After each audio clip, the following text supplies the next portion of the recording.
Antes de sumergirte en esta increíble historia, considera suscribirte al canal y activar la campanita. Cada historia aquí tiene algo que decir, y no querrás perderte ni una. El director ejecutivo entra en pánico tras un fallo del sistema. La hija del conserje lo arregla y sorprende a todos. La Torre Armitage, un gigante de vidrio y acero, dominaba el paisaje urbano del centro de San Francisco como un centinela futurista. De imponente altura, encarnaba el sueño tecnológico americano. Cada planta albergaba departamentos especializados, inteligencia artificial, ciberseguridad, sistemas en la nube, robótica. Era un santuario de innovación, donde las mentes más brillantes del país trabajaban en un ambiente silencioso y tenso, acentuado por el tecleo de los teclados y el destello de las pantallas. En lo más alto, en el piso 73, en una oficina panorámica inundada de luz natural, se encontraba William Hartman, un CEO visionario y temido. Un hombre de 50 y tantos años, elegante, siempre vestido de negro, reconocido por su serenidad estratégica y su capacidad de mantener la calma, incluso en las peores crisis. Esa mañana, con una taza de café negro en la mano, contemplaba la bahía de San Francisco, analizando mentalmente las cifras del trimestre. Le esperaba otro día de dominio silencioso. En los pisos inferiores, los empleados ya estaban ocupados. Los técnicos de red monitoreaban los flujos de datos, los desarrolladores perfeccionaban líneas de código en gigantescas pantallas curvas, mientras los líderes de equipo pasaban de una reunión de pie a otra. El aire vibraba con la energía contenida de las grandes corporaciones, que se sentían seguras de sí mismas. Pero en 17 en punto, ocurrió un acontecimiento improbable. Con un chasquido repentino, las luces de la oficina parpadearon brevemente. Las pantallas se congelaron por una fracción de segundo, antes de que apareciera un mensaje rojo intenso en cada una de ellas. Error del sistema. Falló la infraestructura principal. El mensaje brilló, implacable. Luego apareció otro. Se perdió la conexión con el servidor central. Código, Blackcore, 0x. Los empleados intercambiaron miradas de asombro. Los sistemas de correo electrónico internos no respondían. Los archivos en la nube eran inaccesibles. Los paneles de seguridad mostraban niveles de amenaza desconocidos. A nivel ejecutivo, una ola de pánico se extendió como una descarga eléctrica. Los equipos técnicos, en cuestión de minutos, confirmaron el desastre. El red central de Armitage, pilar de la empresa, acababa de caer, un colapso total, nunca antes visto en 10 años de existencia. En menos de 5 minutos, todas las conexiones en la nube, el bases de datos de clientes, el interfaces de pago, incluso el correos electrónicos internos, todo había dejado de funcionar. En su oficina, William Hartman contemplaba su pantalla congelada. Su rostro, habitualmente impasible, se endureció. Sintió, por primera vez en mucho tiempo, el peso gélido de la impotencia.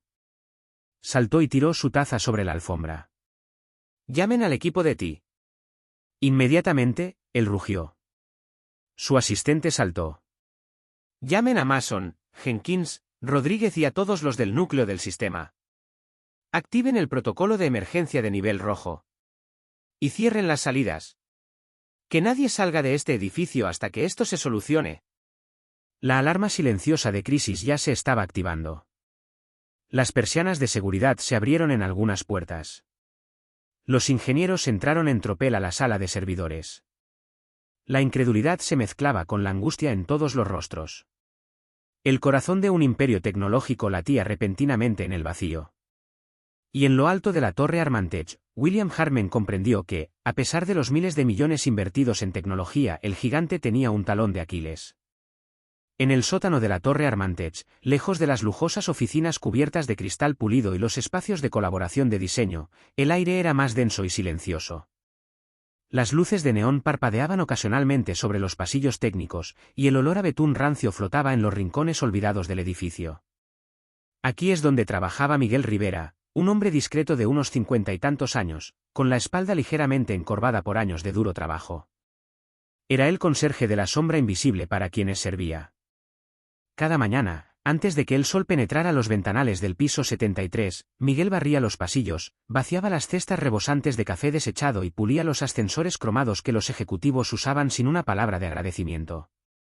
Llevaba su uniforme verde oscuro con dignidad, pero sabía que lo observaban sin ser visto, como un elemento decorativo, intercambiable y mudo. Estaba contento con ello. Por cada metro cuadrado que limpiaba, hacía, para ella.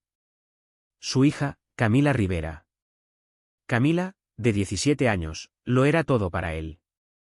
La había criado solo tras la muerte de su esposa, y aunque crecieron en un modesto apartamento al otro lado de la ciudad, él había sacrificado todo para poder estudiar. Demasiado pobre para pagar una escuela privada, demasiado orgullosa para quejarse, Camila había aprendido informática autodidacta, recogiendo piezas de ordenador tiradas en los contenedores de basura de la empresa, reparando teclados rotos, estudiando líneas de código como otros leen poemas. Esa mañana, esperaba a su padre en un rincón de la sala de descanso de los empleados, con un viejo libro de programación en el regazo y auriculares en los oídos. Era su rutina secreta, llegaba después de sus clases nocturnas, se quedaba allí mientras Miguel terminaba su turno, leía en los pasillos como una sombra silenciosa, observando sin molestar. Pero ese día algo extraño sucedió. Vio que las pantallas se congelaban, los rostros palidecía, y luego la alerta roja centelleaba en las ventanas. El mensaje estaba por todas partes. Error del sistema. Falló la infraestructura principal. Se enderezó instintivamente. Un escalofrío le recorrió la espalda. Esto no fue una avería trivial, algo en el comportamiento de los sistemas, en los segundos de latencia, en la forma en que las conexiones rechazaban incluso las respuestas locales. Lo había visto en sus pruebas, en sus simulaciones personales. Una mezcla de interrupción y saturación. ¿Un ataque? ¿O un fallo del sistema mal controlado? Camila se acercó discretamente a una estación de trabajo que un empleado que había salido de su puesto había dejado desbloqueada. Revisó rápidamente los registros del sistema aún visibles en la pantalla congelada. Lo que vio confirmó sus temores, un bucle de sobrecarga estaba inundando la capa central de la red. Y los firewalls, demasiado rígidos, se negaban a permitir el acceso manual. Durante este tiempo, en el piso 17 la sala de servidores se había convertido en un hervidero de actividad. Los ingenieros más brillantes de Armantet se arremolinaban alrededor de las pantallas de control, con la cara empapada en sudor, los teléfonos pegados a las orejas y los dedos temblorosos sobre los teclados. En el centro de la habitación William Arman iba y venía como una bestia enjaulada. Su mirada dura recorrió la habitación en busca de un milagro. Odiaba lo inesperado, aún más cuando llegaba desde abajo, donde creía tener todo bajo control. Entonces, gritó, con la voz quebrada por la ira mezclada con la preocupación. El gerente de T. Mason levantó la vista y sus rasgos se tensaron. Creemos que se trata de un ataque 2 combinado con una sobrecarga interna del kernel. Una especie de doble impacto, planeado o provocado. Nuestros cortafuegos ya no pueden filtrar el tráfico. Intentamos reiniciar en modo de emergencia, pero el sistema se cierra solo. En lenguaje sencillo, abuelo William. En resumen, cada minuto que pasa supone pérdidas colosales. Nuestros clientes pierden su acceso y sus datos. Nos arriesgamos a un colapso de nuestra imagen, o incluso a filtraciones críticas. William dio un puñetazo sobre la mesa, tirando un teclado. Él nunca había estado tan indefenso. Y mientras la cima de la torre ardía de angustia, en un rincón oscuro del edificio, una adolescente con capucha, hija de un cuidador, acababa de descubrir el corazón del problema. Y ella sabía cómo solucionarlo. En el caótico bullicio de la sala de servidores, donde aún parpadeaban alarmas silenciosas en las pantallas, Camila había entrado sigilosamente. Observó, agachada a pocos metros, cómo los ingenieros superiores corrían de una terminal a otra, intercambiando comandos casi incomprensibles, sudando bajo la insoportable presión de la jerarquía. Las voces se superpusieron. El servidor espejo ya no responde tampoco. Si el sistema se reinicia sin una purga manual, perderemos el rastro de los registros originales. No podemos permitirnos un error. William nos va a arrancar la piel. Camila, con la mirada fija, no se dejó intimidar. Leyó los mensajes de error colgados en la pared, analizó los reflejos de pánico de los ingenieros, y sobre todo, comprendió lo que nadie allí veía. Se acercó a un ingeniero nervioso, con los ojos inyectados en sangre, que tecleaba frenéticamente en su teclado. Disculpe, dijo suavemente, para no sorprenderlo. Creo que sé qué hacer. Conozco este tipo de sistema. He estado estudiando sus arquitecturas en la nube por curiosidad. El hombre se volvió hacia ella, sorprendido de ver a una adolescente frágil, sin placa ni uniforme, que parecía haber salido de la nada. Este no es lugar para ti, muchacho. Esto no es un juego escolar, estamos lidiando con una crisis nacional. Gruñó molesto, sin escucharla realmente. Pero Camila no se dejó desestabilizar. No alzó la voz, no protestó. Retrocedió un poco, y luego añadió con calma, con una seguridad inquietante. ¿Has comprobado si el módulo de compresión secundario ha sobrescrito la cola principal? Dado el comportamiento de los bloques de transferencia, creo que el sistema ha entrado en un bucle reflejo. Simplemente conéctate por SSH a la instancia de réplica local y reinicia la purga de memoria antes de que el núcleo del sistema entre en un reinicio infinito. El silencio que siguió fue casi irreal. El ingeniero, dispuesto inicialmente a despedirla sin piedad, parpadeó. Miró a Camila, atónito. Otras cabezas se giraron. El administrador de red, Mason, que había oído desde lejos, se acercó lentamente. Repite lo que acabas de decir. Despacio. Camila continuó, marcando mentalmente los pasos, palabra por palabra. Lo que decía no era solo lógico, era exactamente lo que nadie en la sala se había atrevido a considerar. Mason intercambió una mirada con sus colegas. Luego, sin decir palabra, se hizo a un lado. Adelante, muéstranoslo. Camila tomó asiento frente a la consola principal. Se sentó lentamente, colocando las manos sobre el teclado como si tocara un instrumento conocido. Su rostro estaba tranquilo, concentrado, sus gestos seguros. Introdujo algunos comandos, verificó las direcciones IP locales y estableció una conexión SSH a través de una interfaz que un ingeniero había dejado activa. Obvió los módulos de seguridad internos, desactivó una tarea fantasma que saturaba la memoria caché y luego emitió un comando de purga dirigido. Las líneas de código pasaron a toda velocidad. Entonces se quedó congelada por un segundo. Ella había visto un respaldo de emergencia oculto en una partición inactiva. Algo que solo alguien que conociera las estructuras de memoria habría podido detectar. Hay una copia de la infraestructura previa al incidente en un volumen sin montar. Es estable. La estoy reiniciando. Un ingeniero en la parte de atrás susurró. Es imposible, ni siquiera la habíamos visto. Camila ejecutó la última orden. Las pantallas, congeladas durante casi una hora, de repente comenzaron a parpadear. Luego, el rojo desapareció. El azul regresó. Luego, el verde se reanudaron las conexiones.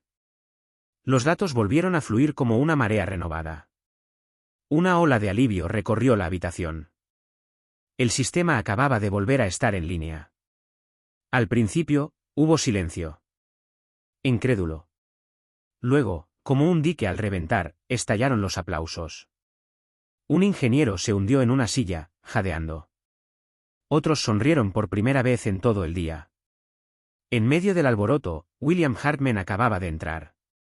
Se quedó mirando la pantalla. Luego, a la chica de la sudadera con capucha, sentada sola, como un pianista después de un concierto. Seguía sin entender lo que veía. ¿Quién es esta chica?, preguntó con voz neutra.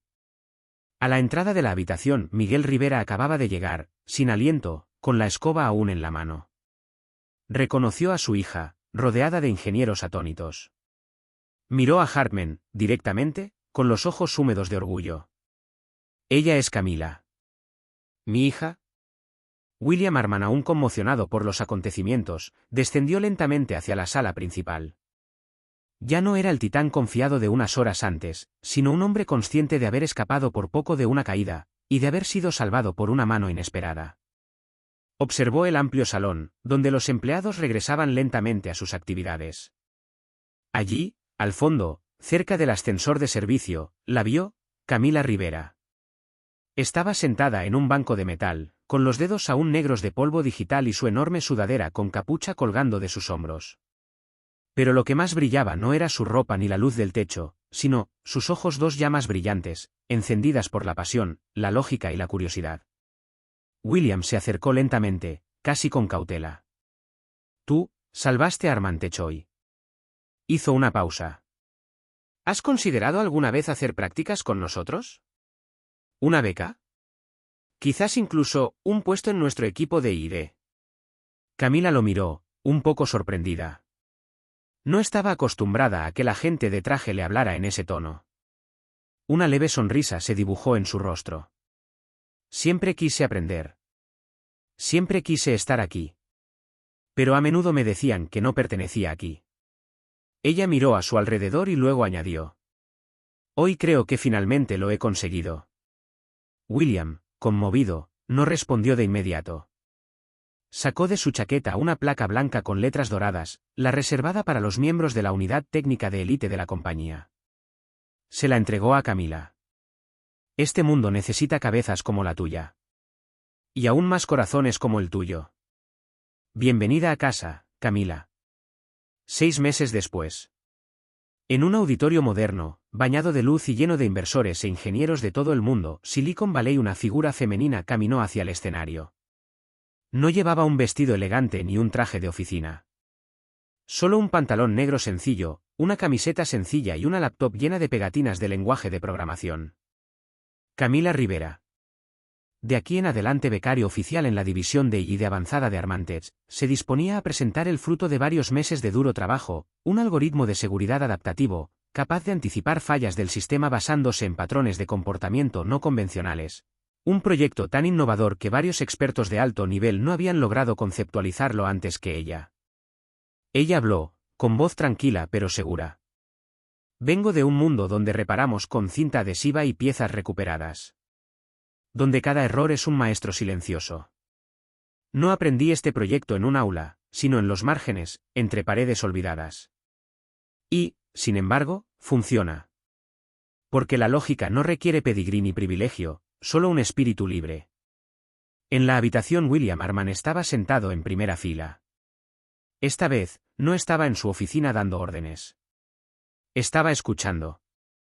Respetuosamente. Sonrió en silencio. No era la sonrisa de un jefe satisfecho, sino la de un hombre que sabía que había sido testigo de una revelación. Camila no era solo un prodigio. Ella era la prueba viviente de que el genio no siempre lleva una medalla de oro ni un nombre famoso. A veces, el genio entra por la puerta trasera, rompe con los códigos establecidos y reescribe el futuro. Y en ese futuro, ella estaba ahora en el centro del escenario.